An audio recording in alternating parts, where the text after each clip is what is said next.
Les contreforts au plafond ont pourri avec le temps. Chaque seconde ici nous expose à un risque grandissant. Je veux voir ce qu'il y a dans le wagon. On regarde? Doucement. Regardez. Encore des outils. Une pelle et une tête de pelle cassée. En voilà une troisième. Un autre wagonnet. On dirait qu'il y a eu un accident, parce qu'ils se sont foncés dedans. Oui, le choc a dû être important. Ils sont presque l'un sur l'autre. Celui-ci est vide. Vide?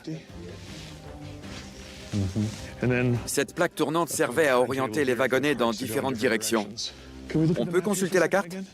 Voyons un peu où on se trouve. Je pense qu'on est à cette intersection. Apparemment, à notre gauche, il y aurait un grand tunnel en ligne droite. Il tourne vers la droite. Exactement. Pourquoi, à votre avis? On l'ignore encore, Josh. Pour la première fois, la carte de Sébastien s'avère inexacte, après nous avoir guidés fidèlement jusqu'à cet instant. Les tunnels ne partent pas dans la bonne direction. Nous nous demandons quel tunnel explorer. Sébastien décide d'éliminer celui à notre droite, car il est en très mauvais état. Donc nous empruntons celui de gauche. Voyons pourquoi la direction change. Ici, il n'y a pas de protection au plafond. Et des centaines de tonnes de pierres. Qu'est-ce qui se cache là-bas?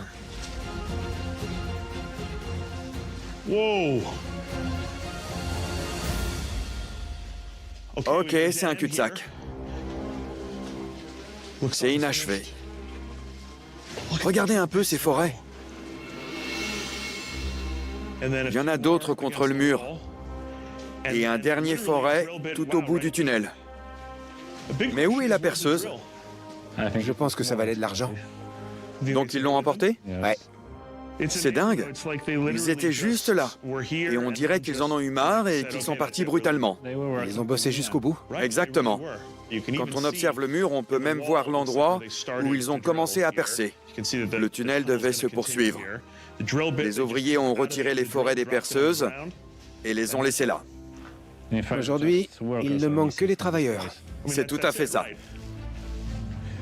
Mais à part ce fameux bol en céramique, on n'a retrouvé aucun objet personnel dans cet endroit.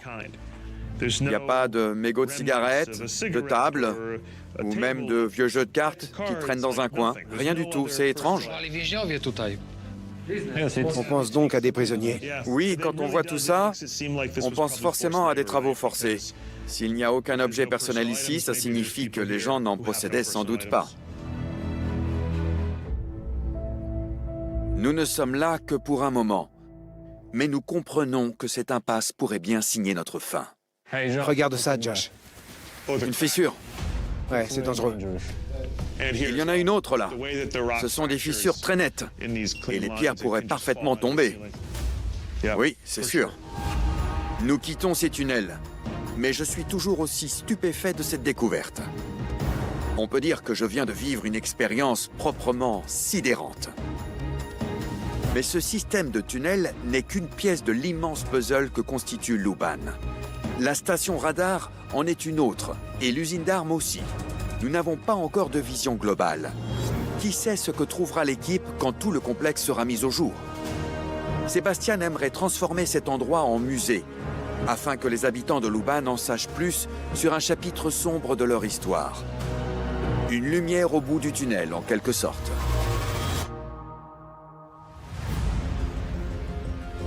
Même si la construction de l'installation de Luban n'a jamais été achevée, nous savons qu'il existe d'autres complexes en Pologne qui l'ont été. On sait que ces endroits ont servi à dissimuler le butin des nazis. Pour rencontrer l'un des experts sur le sujet, je parcours 400 km en direction de l'Est pour rejoindre la capitale, Varsovie. Dzisiaj czuję się jak wolny ptak, czułem sercem i uśmiechem nic.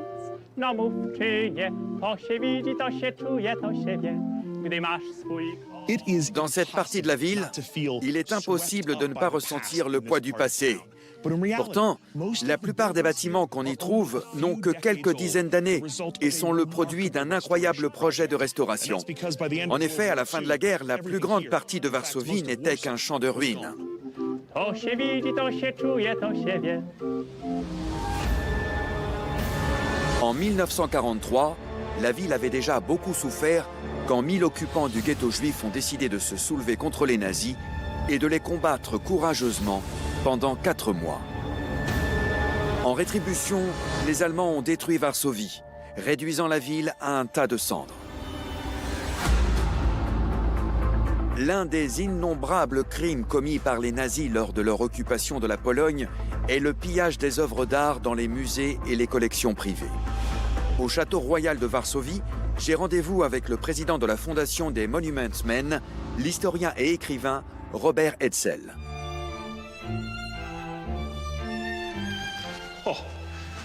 C'est superbe, n'est-ce pas? Bienvenue dans l'une des merveilles du monde de l'art, la salle de Canaletto du Château Royal de Varsovie. C'est fabuleux. Oui, c'est un endroit incroyable. Ce sont des représentations de Varsovie? Exactement. Il faut se replonger dans le contexte de l'époque. Le 1er septembre 1939, les nazis lancent la guerre éclair et envahissent la Pologne. La guerre avait commencé des mois plus tôt parce que les responsables de musées et les conservateurs allemands étaient venus en Pologne pour dresser la liste des œuvres d'art qu'ils avaient l'intention de voler.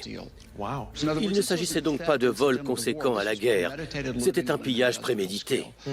Les œuvres en question ont été évacuées de la ville quand les combats ont commencé, et ce jusqu'à la destruction complète de Varsovie. On aurait dit un paysage lunaire à la fin de la guerre. Elles ont été dissimulées dans un château en Allemagne, puis retrouvées en mai 1945. Les peintures que cette pièce abrite ont permis la reconstruction de la ville après l'expulsion des nazis par l'armée soviétique en 1945.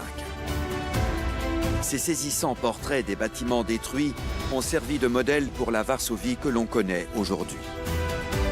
Ils ont été retrouvés par une division unique de l'armée américaine, les Monuments Men.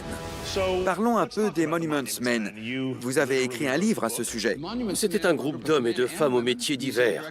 Directeurs de musées, conservateurs, historiens de l'art, architectes, archivistes, bibliothécaires et artistes. Ils étaient volontaires pour être des soldats d'un genre nouveau, avec le but de sauver plutôt que de détruire. En arrivant en Europe, leur but était de détourner les bombardements des Alliés des cibles culturelles. Mais ils ont vite découvert que les œuvres d'art n'étaient plus dans les musées. Ils étaient en train d'assister au plus grand cambriolage de l'histoire. Ils se sont embarqués dans une grande chasse au trésor. Et cette dernière se poursuit encore aujourd'hui, car il manque toujours des œuvres d'art. D'accord, parlons chiffres. Est-ce qu'on sait à peu près combien d'œuvres d'art ont été dérobées par les nazis ? On est bien au-delà des 10 millions. Ce que l'on sait, c'est que les Monuments Men ont retrouvé et rendu à leurs propriétaires légitimes 4 millions d'objets. La guerre leur a permis d'accomplir des choses qui ne seraient plus possibles aujourd'hui administrativement. Il n'y avait ni ordinateur ni portable. Il fallait tout taper à la main et copier les documents avec une renéotypeuse, quelque chose qui n'existe plus. Les Monuments Men ont retrouvé 3 200 000 livres. Et je ne parle pas de bouquins sans valeur. Il y avait des livres rares, mais aussi des documents, des collections de papillons, des tramways d'Amsterdam, des dizaines de milliers de cloches de cathédrales qui étaient fondues pour fabriquer des armes. C'est simple, les nazis volaient tout ce qui avait de la valeur. Ils ont retrouvé 4 millions d'objets. Selon vous, il en reste encore beaucoup? Des dizaines de milliers, sans aucun doute. Rien qu'en Pologne, il reste 63 000 objets qui sont toujours aux abonnés absents.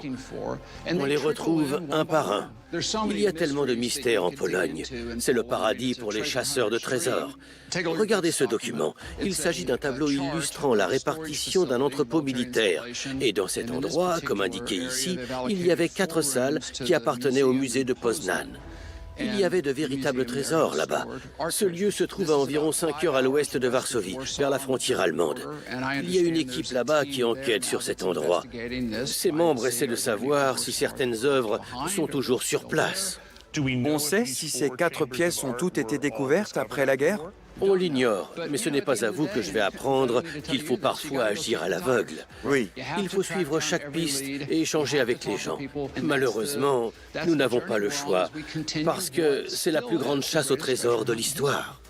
J'espère que je trouverai quelque chose d'intéressant. Ce serait bien. Bonne chance. Oui. Merci.